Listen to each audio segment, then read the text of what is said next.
friends, welcome to Samria channel. இன்னைக்கு நம்ம பேச போற டாபிக் ரொம்ப சென்சிட்டிவான டாபிக். இது ஒருத்தரோட பர்சனல் லைஃபை பத்தி. இதை பத்தி நம்மளுக்கு பேசுறதுக்கு எந்த விதமான ரைட்ஸும் கிடையாது. இருந்தாலும் எக்ஸ் வலைதளத்திலையும் இன்ஸ்டாகிராம் போஸ்ட்லயும் இவங்களுடைய மனக்குமுறல்களை ஷேர் பண்ணிட்டு இருக்கிறதுனால, அது பப்ளிக்கா எல்லாருக்கும் தெரியறதுனால நம்ம இந்த விஷயத்தை பத்தி பேச வேண்டியதா இருக்கு. மோரோவர் இது ரொம்ப காமனா நிறைய பேர் லைஃப்ல நடக்கக்கூடிய விஷயங்கள் தான். அதனால முடிஞ்ச அளவுக்கு இந்த டாபிக் உள்ள இன்டெப்தா போய் யாரு கரெக்ட் யாரு தப்பு அப்படிலாம் பேசாம ஜென்ரலா ஒரு பப்ளிக்கா எனக்கு என்ன தோணுதோ அதை தான் நான் ஷேர் பண்ண போறேன். என்னோட கருத்துல உங்களுக்கும் உடன்பாடு இருந்தா கமெண்ட் செக்ஷன்ல சொல்லுங்க. வீடியோக்குள்ள போகலாமா?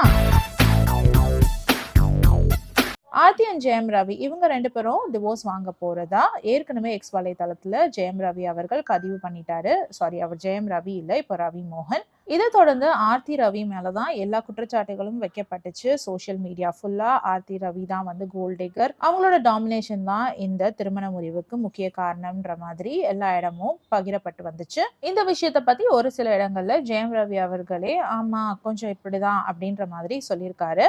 இப்போ ஏன் இந்த விஷயத்த பத்தி திரும்பி எல்லாரும் பேசிட்டு இருக்கோம்னா, ஐஸ்வரி கணேஷ் மகள் திருமணத்துல ரவி மோகன் அண்ட் அவரோட பெண் தோழியான கெனிஷாவும் ஒன்னா சேர்ந்து வந்திருந்தாங்க.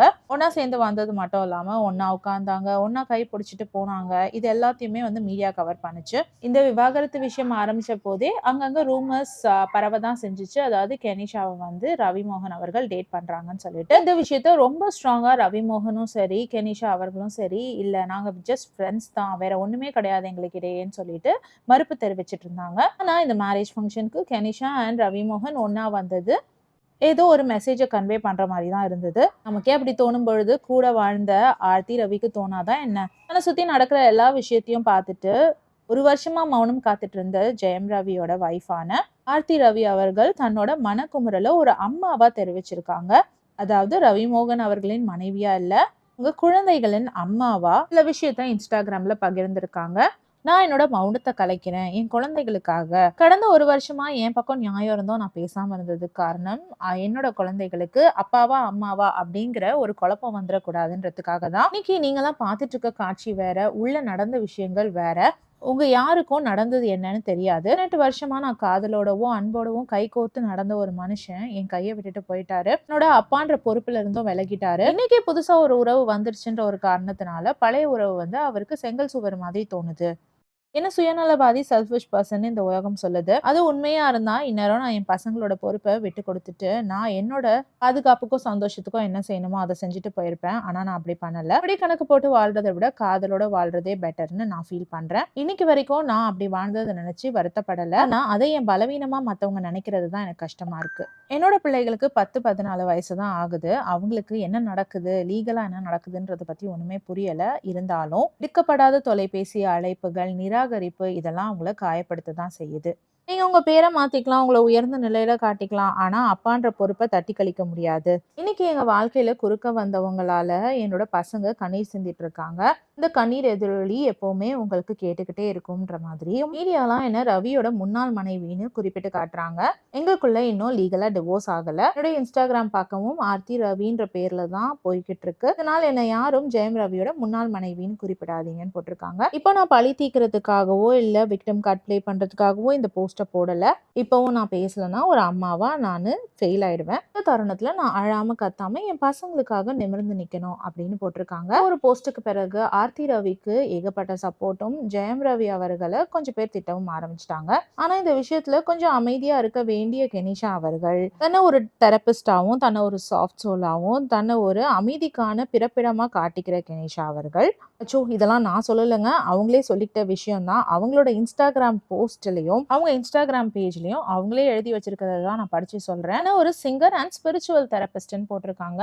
ஒரு ஸ்பிரிச்சுவல் தெரபிஸ்டா இருந்துட்டு ஒருத்தவங்க ரொம்ப லோவா அவங்களோட மனக்குமுறலை சொல்லி அழும்பொழுது இந்த இடத்துல அவங்களுக்கு ஸ்பேஸ் தராம அவங்கள அட்டாக் பண்ணி பேசுறது கரெக்டா? அப்படி என்ன இவங்க அட்டாக் பண்ணி பேசினாங்கன்னு தானே கேக்குறீங்க. அவங்களோட இன்ஸ்டாகிராம் போஸ்ட்ல ஒரு விஷயத்த வெளியிட்டு இருந்தாங்க. ஒரு ஆண்மை மிக்க மனிதன் ஒரு குழப்பம் மிக்க ஒரு உணர்ச்சி வசப்படக்கூடிய மனநிலையில இருக்கிறவங்களை பார்த்து அட்ராக்ட் ஆக மாட்டாங்க. அவங்க மனசு எப்பவுமே ஒரு அமைதி மிக்க பெண்ணோட மனசு சார்ந்துதான் சாயும். அதாவது ரொம்ப அமைதியாகவும் அடக்கமாகவும் யாரு தன்னோட ஸ்ட்ரென்த்தோட கம்பீட் பண்ணாம ஓரளவுக்கு பேலன்ஸ்டா இருக்காங்களோ இந்த மாதிரி ஒரு பெண்மையை நோக்கி தான் ஒரு ஆண்மை மிக்க மனிதன் சாய்வான் அப்படின்ற மாதிரி போட்டிருக்காங்க. இது மூலமா அவங்க 2 பேருடைய தேவைகளும் பூர்த்தியாகும் அப்படின்ற மாதிரி எழுதியிருக்காங்க.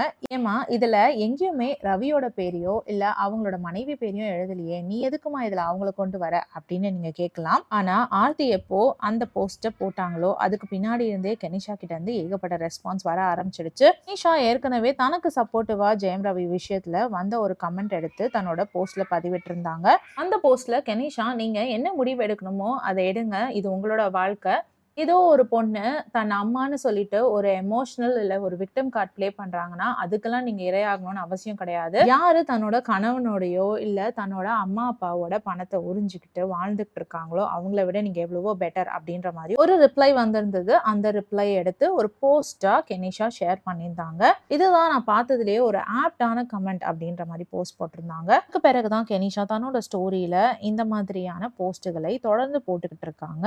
அந்த போஸ்டும் ஆர்த்தி ரவியை பர்டிகுலரா அட்டாக் பண்ற மாதிரி தான் இருந்தது. தன்னையே ஸ்பிரிச்சுவல் தெரபிஸ்ட்னு சொல்லிக்கிற கெனிஷா இந்த மாதிரியான ஒரு போஸ்ட் ஒரு பொண்ணு ரொம்ப லோவா இருக்கும் பொழுது போடுறது கரெக்டா தப்பா, இந்த விஷயம் தான் என் மனசுல உறுத்திட்டே இருந்தது. இந்த விஷயங்களை பத்தி ஜெயம் ரவியே விளக்கம் கொடுக்காம இருக்கும் பொழுது கெனிஷாவும் பேசாம இருந்திருக்கிறது தான் சரியா இருந்திருக்கும். ஆனா இதுக்கெல்லாம் ஒரு காரணம் இருந்திருக்கலாம். கெனிஷாவுக்கு ஏகப்பட்ட பேட் கமெண்ட்ஸ் வந்துகிட்டே இருந்தது. குடும்பத்தை பிரிச்சுட்டீங்களேன்ற மாதிரியும் இன்னும் மோசமான அபியூசிவ் கமெண்ட்ஸும் வந்திருந்தது. மேபி அதுக்கு விளக்கம் கொடுக்கும் வகையா தான் இவங்க இந்த மாதிரியான விஷயங்களை ஷேர் பண்ணியிருக்கலாம். இருந்தாலும் எப்போ ஜோடியா அதுவும் டிவோர்ஸ் ஆகிறதுக்கு முன்னாடியே ஒரு பப்ளிக் அப்பியரன்ஸ் கொடுக்கலான்னு முடிவு எடுத்துட்டீங்களோ இந்த மாதிரியான கமெண்ட்ஸ் வரும்னு எதிர்பார்க்க வேண்டும். அதுக்கு இவ்வளோ பெருசா ரியாக்ட் பண்ணா இந்த மாதிரியான பேக் ஸ்லாஷஸை கண்டிப்பா சந்திக்க வேண்டி இருக்கும் கெனிஷா அவர்களே.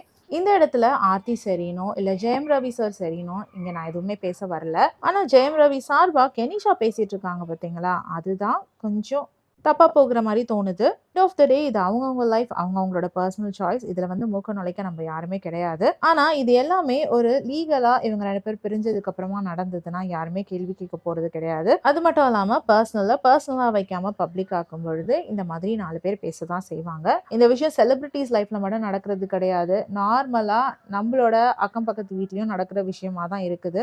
எல்லாருமே அவங்களோட சாய்ஸை எடுத்துட்டு போகலாம். ஆனா இதுல நடுவில் கஷ்டப்பட போறது கண்டிப்பா பிள்ளைகள் தான். அந்த விஷயம் ஒரு அம்மாவா எனக்கு கொஞ்சம் மனசு கஷ்டமா இருந்தது. ஸோ இந்த விஷயத்த ஷேர் பண்ணணும்னு தோணுச்சு. இந்த ஒரு வீடியோ பத்தினா உங்களோட கருத்துக்களை பதிவிடுங்க. இந்த வீடியோ பிடிச்சதுன்னா please like, share and subscribe. வேற ஒரு வீடியோல திரும்பவும் மீட் பண்ணலாம்.